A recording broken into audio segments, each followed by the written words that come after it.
Mobile phone को नहीं आसला गोटे बड़ खबर आउ ऋण न सुझिले लॉक हो फोन।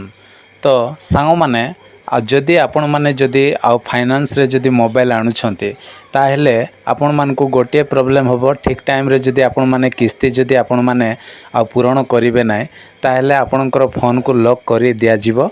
तापरे आउ 2-3 मास जदि आपण माने से किस्ती को जदि आपण माने पूरण करिवे नाही बा बांधिबे नाही पैसा ताहेले आपणकर फोन को मध्य छड़ाई निया जिवो।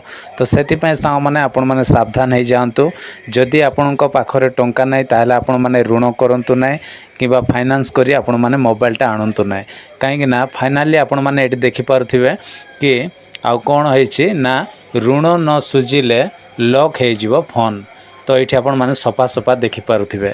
तो से मैंने एबेठू आपण मैंने सतर्क हो जातु कहीं आउ यहाँ ऑलरेडी आउ लागू हो जाए। आउ 2024 रे कौन होता है बंद कराइला किंतु पुणी थे आउ सेटा चालू हो जाए। तो से आजिका डेट्रे आपण मैंने भी आउ ए प्रकार भूल करुथिबे।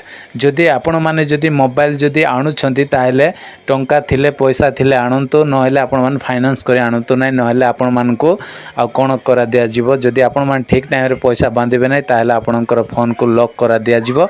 आपण माने किछि मध्य करि पारिबे नै बाध्य होई पैसा बांधिबा को पड़िबो। आ पैसा बांधिबा पय आउ गोटे काहा को आ ऋण मागिबा को पड़िबो।